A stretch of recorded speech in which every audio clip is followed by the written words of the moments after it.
Non mais oh là, on me dérange même quand je suis au chiottes. Là ça tombe bien que vous êtes dans le coin parce que je suis en train de tourner mes flops là. Et je peux vous dire que ça me fait chier. Ça me fait chier, ça me fait beaucoup chier, ouais. Ça me fait tellement chier que j'y retourne, je me suis pas vidé. Pas totalement. J'y retourne, je suis tout à vous dans quelques instants. A tout à l'heure. Bougez pas.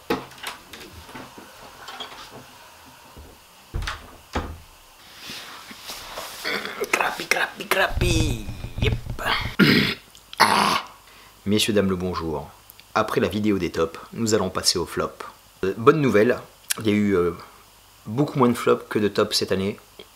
Alors qu'en 2014 et en 2015, ma mémoire est fraîche, il y avait beaucoup de flops, en fait c'était super équilibré. Alors qu'en 2016, je trouve qu'il y a beaucoup moins de flops. Donc quelque part, le cinéma a progressé, après ce n'est que mon avis. Règles de vie et règles de sécurité, je vous les rappelle encore. Ce sont mes avis, vous avez le droit de ne pas avoir les mêmes, blablabla. Bon, on passe à autre chose. Par rapport au flop, il n'y a pas vraiment de classement, un flop est un flop. Je ne vais pas faire flop 1, flop 2, flop 3, etc. Voilà, j'ai pas aimé. Pour moi, un flop est un flop, ils sont tous sur la même ligne de départ. C'est vraiment un film que j'ai pas apprécié. Tout simplement. Donc voilà, il n'y aura pas de hiérarchie. Bon, vous l'avez compris à travers mes vidéos, j'aime beaucoup le cinéma, je suis un amoureux du cinéma. Je respecte tous les cinéastes, je respecte tous les techniciens sur un plateau. Moi-même, j'ai eu des expériences cinématographiques sur des plateaux télé, et c'est un des métiers les plus difficiles au monde. Donc voilà, j'ai un profond respect pour tout ce corps de métier. Mais nique sa race. Je vais vous découper, rien à foutre. Rien à foutre, c'est mes flops. Tout d'abord, je tenais à dire que à chaque fois que je me rends au cinéma, j'ai toujours espoir de voir un bon film. Même si j'ai des a priori sur certains réalisateurs, certains acteurs, j'ai envie d'être surpris en fait. J'ai toujours une chance à un film qui m'attire plus ou moins. Et je peux pas voir les films qui me plaisent pas d'entrée. Ça, c'est un truc que je peux pas faire.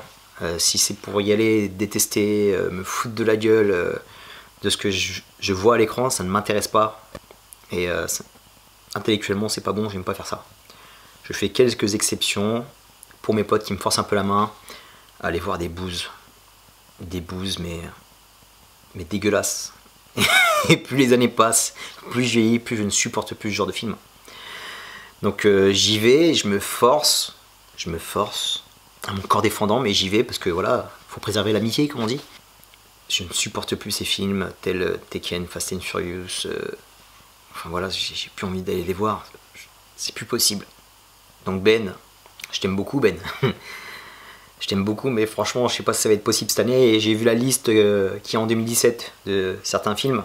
Donc Ben, je t'aime beaucoup, mais je crois que ça va pas être possible. Je sors de Triple X que j'ai vu il y a quelques jours. Mais c'est une horreur. C'est une horreur. Franchement, c'est pas possible de faire un film pareil, de produire un film pareil. C'est dingue. Le film, il aurait fait 10 minutes de plus. Franchement, j'aurais chopé une maladie, quoi. J'aurais fini aux urgences, c'est pas possible. C'est l'équivalent d'un concert de Matt Pokora featuring Maître Gims, quoi. C'est dégueulasse. C'est dégueulasse. Je peux plus digérer ce genre de film. C'est plus possible. Vin, je peux plus voir ta gueule. Je te déteste, t'es insupportable. Tu vois, pour le montage, je t'ai juste mis ici, là. Hop, je t'ai mis là. Je peux plus. Je peux plus, t'es insupportable, gars. Franchement, Kassovitz a raison. T'es un gros connard, j'en peux plus de ta gueule. Donc voilà, Triple X poubelle. Alors après cette petite introduction, nous allons passer au flop de 2016. On va commencer par les flops attachants. Les flops que quelque part j'ai aimé. C'est des flops, c'est des gros flops. Mais il y a deux films. Deux films que franchement dans cette liste qui m'ont tellement fait rire que je les ai aimés finalement. C'est bizarre un peu ce que je dis, mais cette année il n'y a pas eu beaucoup de nanars. Mais les nanars, même si c'est de la merde, franchement, j'arrive quand même à les aimer. Le premier nominé de ma liste est Gods of Egypt. Le film est tellement un foutage de gueule énorme que j'en ai ri, quoi. Franchement, en plus, les effets spéciaux sont bien gaulés. Ils se foutent tellement de notre gueule que j'étais mort de rire. J'étais mort de rire. Déjà, God of Egypt, bien sûr, il n'y a pas un arabe au casting, ce qui arrive souvent à Hollywood. Pas d'arabe dans le film, vous êtes sérieux? Franchement, vous auriez pu faire un effort, quoi. Passer un coup de fil à l'agent de Saïd Taghmaoui, il est toujours prêt pour ce genre de rôle, le mec. C'est dommage. C'était d'une connerie. Mais j'en ai ri, mais abusé, quoi. Franchement, un super nanar, comme on en a vu rarement ces dernières années. Donc quelque part, c'est cool. Mais voilà, je le mets quand même dans mes flops. Autre flop attachant, Independence Day Résurgence. Là, franchement, ils ont fait fort. D'abord, il y a on va dire la première demi-heure qui se tient. On dirait un vrai film SF. On voit que ça prend vraiment la suite 20 ans plus tard de ce qui s'est passé dans le premier film, qui s'est passé en 1996. Putain, je suis si vieux que ça, moi, bordel de merde. Les nations ont collaboré. Ils ont récupéré les technologies extraterrestres. Ils ont commencé à préparer leur défense au cas où les aliens reviendraient. Et c'est plutôt bien foutu, c'est bien foutu. Dans la réflexion, c'est bien fait. Et après, c'est du grand n'importe nawak. Tout part en couille. Voilà, les personnages caricaturaux. Bill Pullman qui nous fait un festival. Il y a des punchlines dans tous les sens. Et franchement, qu'est-ce que j'ai ri. Je crois que j'étais un des seuls à rire dans la salle. Je pense qu'il y en a, ils l'ont très. Il y en a, ils ont pas kiffé. Mais je me suis trop marré. Donc voilà, un flop attachant. Franchement, ça me dérangerait même pas de le revoir tellement j'ai rigolé, quoi.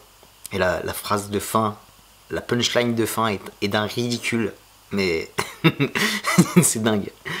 Bref. Et le film en plus a des qualités parce que c'est Roland Emmerich qui réalise et qui a réalisé le premier. Et voilà, je trouve que c'est un réalisateur qui est doué. Malheureusement, c'est tellement de bordel son film. Nominé suivant, Ben-Hur. Le premier conseil, quand t'as pas de budget, ne fais pas un péplum.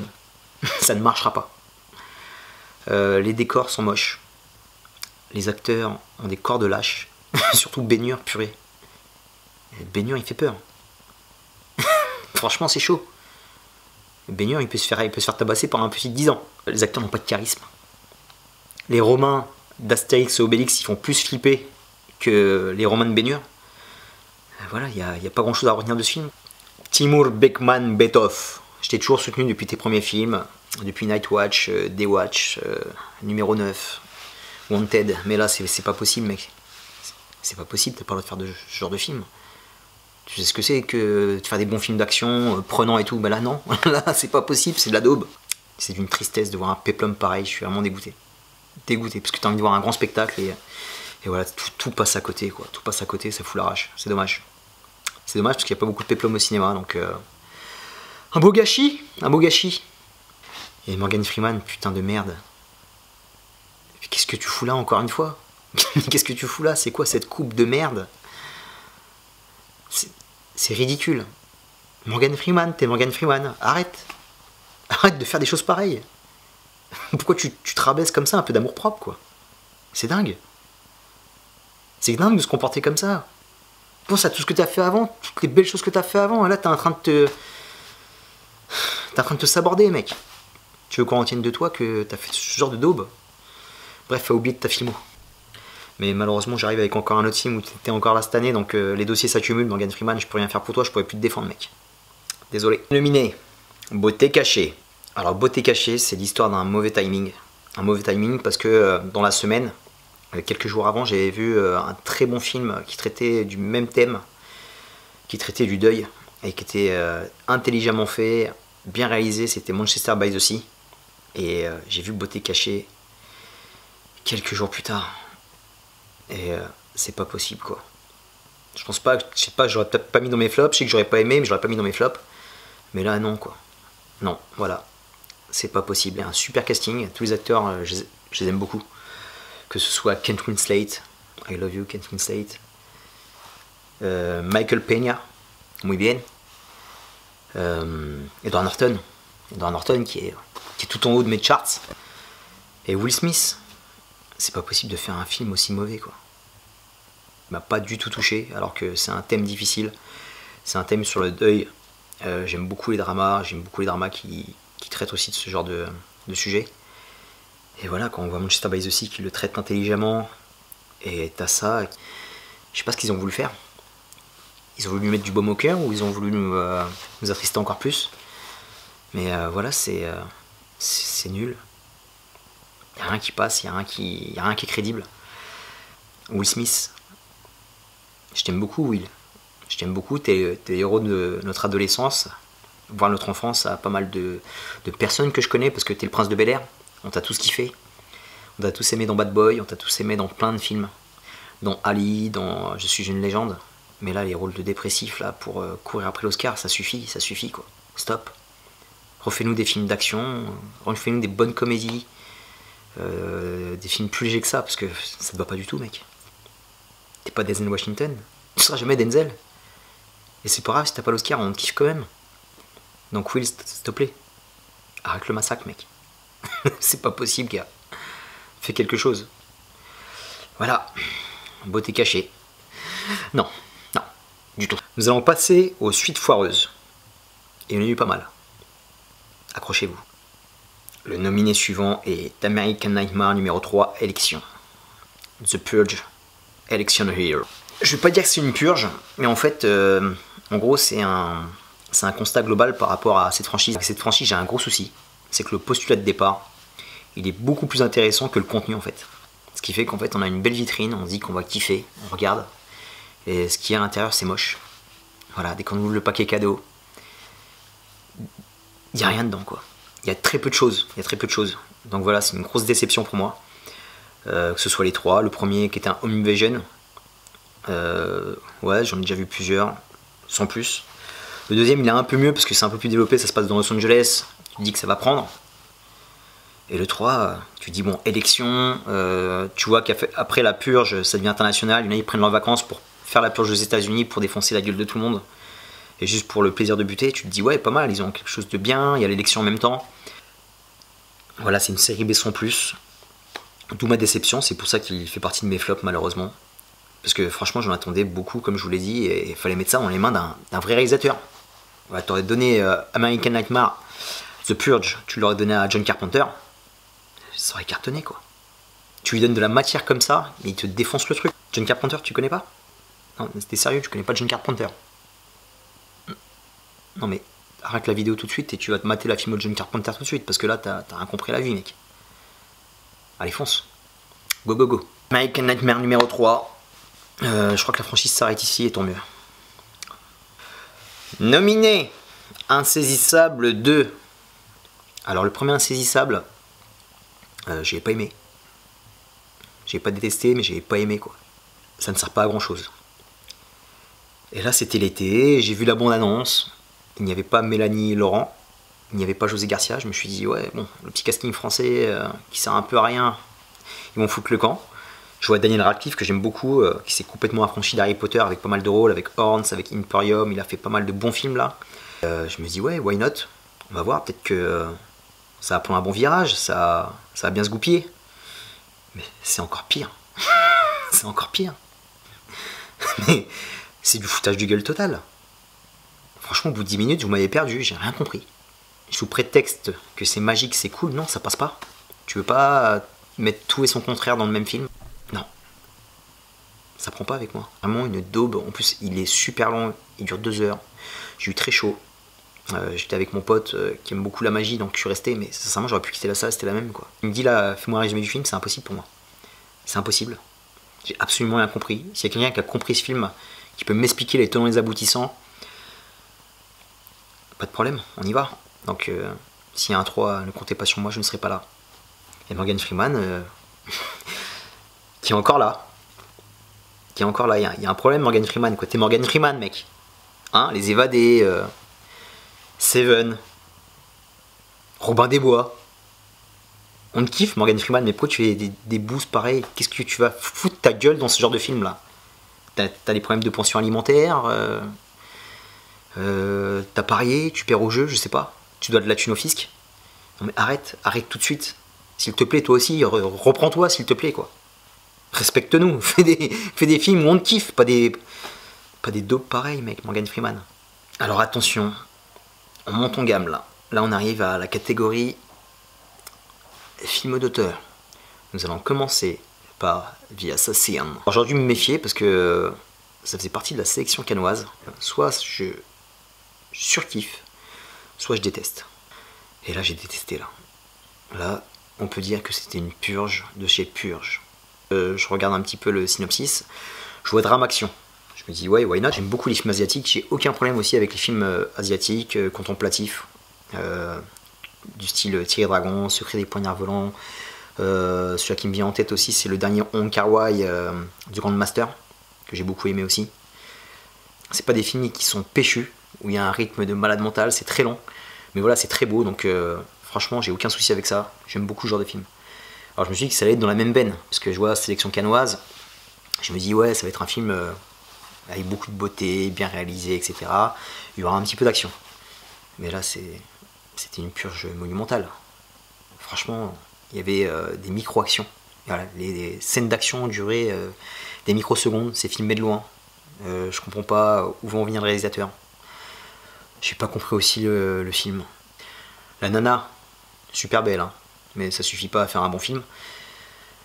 Quasi-mutique est chargée de tuer la personne qu'elle aime. Ouais, très bien, mais bon, j'ai absolument rien compris. Non, non, non, ça marche pas, ça prend pas, j'ai détesté. Et il faudrait vraiment me torturer pour remater ce film, quoi. Donc 1h45 qui m'ont paru interminables. J'ai l'impression de m'être fait passer à la machine à laver. Voilà, j'étais dans une machine à laver, c'était très très long. Donc grosse purge. Et voilà, prix de la mise en scène à Cannes. Donc félicitations au réalisateur, à toute l'équipe du film, mais sincèrement, j'aurais été dans le jury, je t'aurais mis un coup de pied au cul direct, quoi. C'est pas possible. Donc vie assassine. Va te faire assassiner plus loin. Dégage. Nominé suivant. Jack Reacher numéro 2. Alors là, super déçu parce que le premier Jack Reacher, je l'ai surkiffé le premier Jack Reacher. Un super film. Mais pourquoi faire une suite pareille? C'est zéro. Toute la beauté du premier, la réalisation du premier qui était classe. C'est pas possible de faire un film pareil après, quoi. Non mais sincèrement, c'est ridicule. Alors Tom Cruise, tu restais sur une bonne série. Mais là, t'arrives avec cette daube là. Non, non. Non, je peux pas voir ça. Enfin, je peux voir ça, je l'ai vu, je me suis fait carotte. Mais quel daube, quoi. Il n'y a rien à sauver dans ce film. Réalisation quelconque. Les bad guys, ils font pitié. Ridicule. Pas de charisme, ils font flipper. Tu flippes zéro, quoi. Tu te dis, mais c'est quoi? Contre qui t'es en train de te taper, mec, là? Là, tu te tapais contre des purs russes dans le premier Jack Reacher, et là, c'est quoi, alors? Mais c'est quoi ce casting? Non. Alors, l'osmose entre Tom Cruise et Cobie Smulders, c'est horrible à l'écran. Je sais pas ce que... Vous détestez les deux? C'est quoi l'histoire, en fait? Il y avait un problème entre vous? Je sais pas, vous vous êtes embrouillés sur le plateau, c'est pas possible. C'est pas possible de jouer aussi mal l'un pour l'autre, c'est ridicule. Et la pseudo-histoire de Jack Reacher qui a une fille qui ne connaissait pas, les pièces rapportées, tout ça, mais ça sert à rien. Jack Reacher, Never Go Back, ne revient jamais. Voilà, on efface ce film. Pas de numéro 3 s'il vous plaît. Voilà, on va s'arrêter sur le premier Jack Reacher. Voilà, très bien. Un one shot. Il faut pas faire ce genre de choses. Je suis fâché là. Je suis très fâché, je suis contrarié là. Franchement, vous m'avez contrarié parce que le premier était tellement bien. Pourquoi faire des choses pareilles? Pourquoi? Et là, on arrive vers la fin et le sommet de l'Everest, quoi. Le sommet de l'Everest. Alors, on m'a dit il y a quelques temps, il y a un génie, il faut absolument que tu ailles le voir. Il faut absolument que tu ailles voir ses films, c'est un génie de la réalisation, faut pas que tu passes à côté de ses films. Je dis ouais, bien sûr, moi je suis ouvert, il n'y a pas de problème. C'est qui le génie? C'est Christopher Nolan? Ils font non, pas du tout. Neil Blomkamp? Non, pas du tout. Derek Cianfrance? Non, pas du tout. Brett Ratner? Non. Non. Fabien Antoniente? Non. Non, il est québécois. Il est québécois et tout. Devine. Je sais pas, Jean-Marc Vallée? Non. Denis Villeneuve? Non plus. Xavier Dolan? Je suis ok, ouais, pourquoi pas donc. J'ai essayé. Voilà, Xavier Dolan, je peux t'appeler Xav, je peux te tutoyer. T'as l'air très sympa. Mais voilà, j'ai essayé 3 fois. Et ton cinéma ne me touche absolument pas en fait. Je pense que tu peux faire n'importe quel film, mais ton délire, ça me touche pas. Voilà, ça a jamais pris. Donc j'ai essayé, hein, j'étais sympa, on m'a dit que t'étais un génie.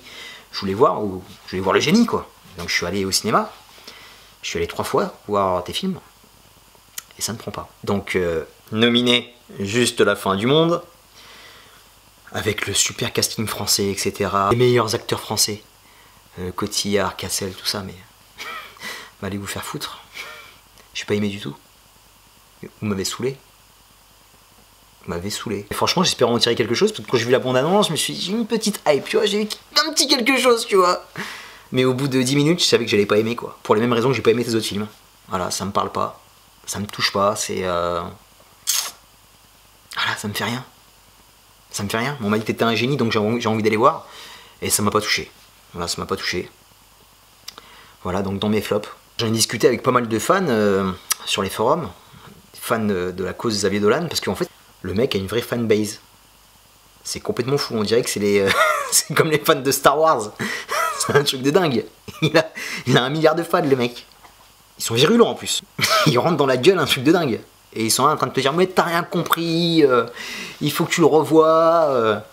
Le film, juste la fin du monde, il tirait une pièce de théâtre, faudrait peut-être que tu vois la pièce de théâtre, mais même pas en rêve. Va te faire foutre. C'est même pas la peine. J'y mettrai même pas les pieds. Même si tu me payes. C'est pas possible. En fait, j'arrive pas à m'expliquer cet engouement autour de ce type. Voilà. Je ne vois pas le génie en lui. Je vois pas le génie dans ses films. La chose qui m'insupporte dans cette histoire, c'est le côté, il faut absolument aimer ce gars. Parce que si t'aimes pas ce gars, c'est contre la loi. Ça se fait pas. Et ça, c'est insupportable, quoi. Ça arrivait souvent, souvent avec des acteurs français. À un moment, il y avait une grosse, je sais pas si vous vous en rappelez, il y avait une grosse hype Clovis Cornillac. Il y avait une grosse hype Guillaume Canet. Il fallait absolument aimer ces mecs. Ça me rend le type encore plus détestable. Donc, s'il vous plaît, arrêtez. On a le droit de pas aimer Xavier Dolan. C'est notre droit. Respectez-le. D'accord? C'était mon petit message à la fanbase de Xav. Gros bisous Enzo. Bonjour chez toi. Allez, un petit dernier pour la route. Parce que je crois que je vais être à la bourre au taf. Il est quelle heure? Oula. Ouais, je vais être à la bourre au taf. Donc on va faire speed. Le dernier qui m'attriste énormément parce que j'aime beaucoup ce réalisateur. Tu es le flop de l'année pour moi. Tu es la merde de l'année.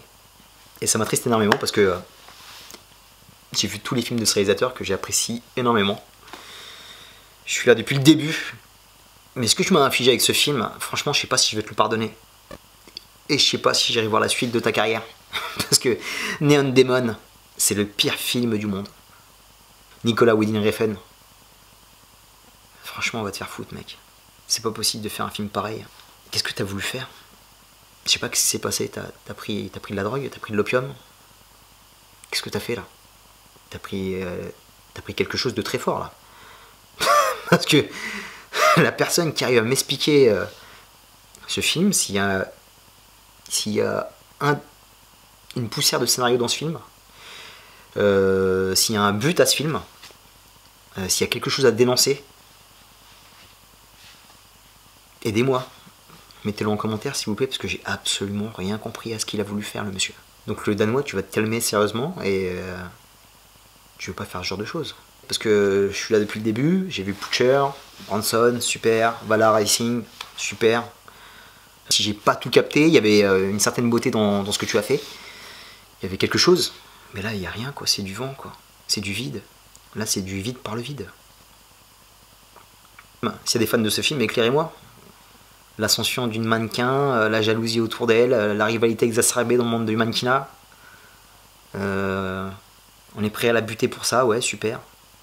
Et faire ce genre d'image pour dénoncer tout ça, est-ce qu'il fallait faire autant d'effets pour que ça passe? Je n'en suis pas sûr. Ça m'a pas du tout touché, franchement ça m'a emmerdé grave. C'est de la bouse de première classe. C'est de la bouse de première classe parce que t'y mets tellement d'effets, t'y mets tellement de cœur que voilà, c'est de la bouse de première classe, de faire des belles images sur autant de vide. Le casting, franchement, il est écœurant. Il m'a écœuré. Et le film dure 2 heures. C'est un calvaire. Flop, terminé. Je peux dire que j'espère que ça vous a plu parce que si ces films vous intéressent, c'est que on va avoir de sérieux problèmes. Mais bon, après, vous avez le droit d'aimer, bien sûr. Faut rester ouvert. On est en démocratie. T'as le droit d'aimer de la merde. À force de bouffer de la merde, je pense que tu peux en aimer le goût. Donc voilà, comme d'habitude, si vous avez des flops, mettez-les en commentaire. Si vous n'êtes pas d'accord avec moi, mettez-le en commentaire. J'espère que cette vidéo quelque part vous a plu. Que c'est important aussi de débriefer les films qu'on n'aime pas, même si ça fait un peu mal et ça fait chier. Mais faut s'y coller, moi j'aime bien. C'est un bon exercice, c'est une bonne critique. Et ça fait avancer les choses, je trouve. A très bientôt pour une prochaine vidéo. N'hésitez pas à vous abonner pour voir les suivantes. Plein de gros bisous, portez-vous bien, matez un maximum de films, un maximum de séries. Soyez heureux. Be strong. Peace out. Des bois, robe des bois, robe des bois est une star. Robe des bois est une star. Robe des bois est